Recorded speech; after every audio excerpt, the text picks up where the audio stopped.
Hello, everybody. I hope you are staying safe, staying healthy, and staying home. Just wanted to touch base with you and give you a little feedback on some of the discussion questions and also the midterm. Just some overall things that I'm noticing that I wanted to go over with you.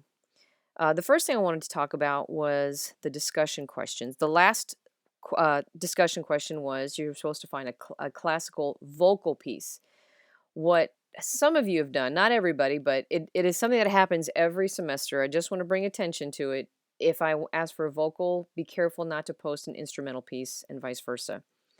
And since this was a vocal piece, something I will say, if you're posting a piece, make sure you don't post um, an entire opera because nobody's going to spend 2 hours listening to an entire opera. So if you choose an opera for your vocal piece, that's fine.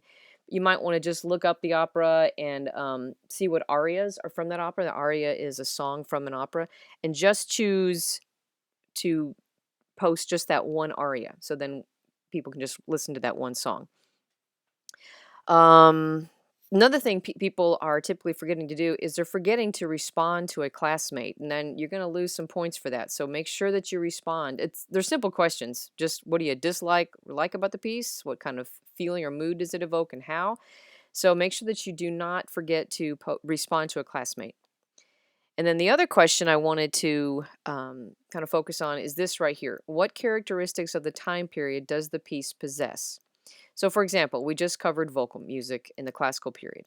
If you look at the beginning of your chapters for each time period, for the classical, like, okay, so for example, what some people are doing is they're saying this piece had tempo. Well, pretty much all pieces have tempo. Or this piece had melody, typical of the classical period. That doesn't tell me anything. So you need to make sure that you are very specific about it. It doesn't have to be anything really long or complicated. Like, for example, if you're talking about melody in the classical period, they're usually very tuneful. They're very easy to remember. They're also symmetrical. And there's usually two phrases of the same length. So that you could say something like that. That this melody is very typical of the classical period. It's very easy to remember, and it is symmetrical. Also, dynamics. Something that was typical of the classical period is they had gradual dynamics, crescendos and decrescendos. So you could say something like that. But to say that a piece had high and low notes, or it had melody, it had pitch, or whatever, you need to just be a little more specific about that. Okay, I wanted to move on to the midterm and just kind of go over a few things because there was something that I noticed across the board and I'm not sure why. Okay, so this is what your rubric looked like. So we're looking for number of slides between, I say up here, between 20 and 30 slides. If you went over, I really didn't count off for that. I mean, but try to keep it within 30. I think that's definitely doable. Organization, make it so it's interesting. The main thing is it instructive? Okay, and don't forget your citation slide, which most of you did. That really wasn't a problem. Now, typical mistake. Although for this batch that I just got, this was really not too bad. Historical and cultural events. The main thing that people are forgetting to do is briefly describe. So make sure that if you have your list of historical events or your three historical or cultural, just give me a brief description about it. It doesn't have to be really long. I'm just talking a sentence or two just to tell me about it. And then also works of art, the same thing. Make sure that you just briefly describe. And one thing I will mention, it's and or. It doesn't have to be 3 works of art and 3 works of literature. You can mix it up. It could be 2 examples of artwork and 1 piece of literature, or just whatever combination you want to do. Musical examples. Everyone pretty much had the musical examples, but again, what is not happening in a lot of these is that you specifically describe the piece you have included and not just a general description of the music in that time period. So make sure that you are just specifically explaining this particular piece. And I really don't mind if you combine this and this. You can say this this piece demonstrates it. Let's say if it was the Renaissance, it is a good demonstration of word painting, and then go into an explanation of word painting, which would fit important style features for that particular time period for the Renaissance. Also, another thing that people are, a lot of people had forgotten to do is you posted something about a composer, but you don't give at least 3 facts from their life. So make sure that you don't forget that. And overall, I would say if I would say that like the one thing for the midterm that most people forgot was this right here, important style features. So just tell me about something that was typical for that particular time period. Like I was just mentioning before about for the classical style, you can talk about there being gradual dynamic changes or that there was tuneful melodies that were symmetrical. That would be something that would fit in the style features.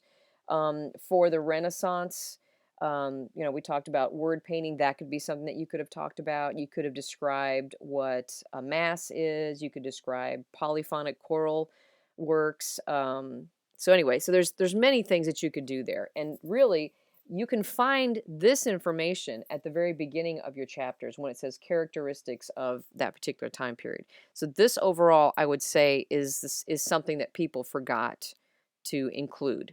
And that's 20 points. So that's a big deduction. So when you do the next one, which is going to be found in week 15, what I mean is this is where you're going to submit it. Let me just kind of back up here for a second. Go into the assignments. What I've done in this to keep this kind of keep you guys on track so it doesn't kind of come up on you is I think we're in week 11. No, we're going into week 11. Let me go back to week 10 here. No, I'll go to week 12. Hang on a second. Going to week 12. What I've included throughout this is just a little reminder.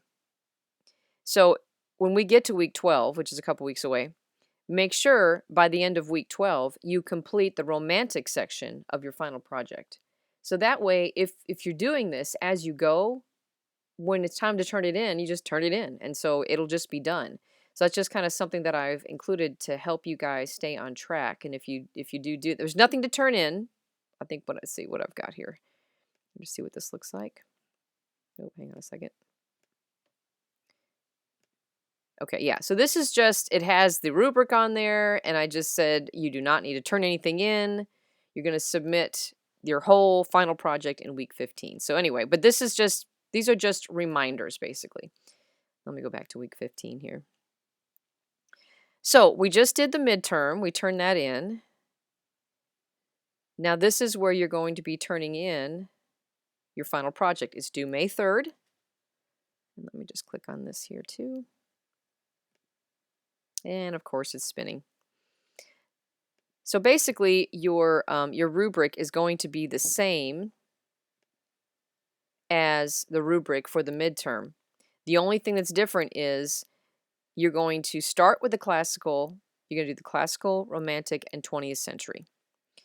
And like I said, the rubric is exactly the same. Now, when you do the 20th century, the books, I'm stopping it at 1945 because of just not being able to finish the whole century, basically, or not. Well, it's more. It's really beyond that now.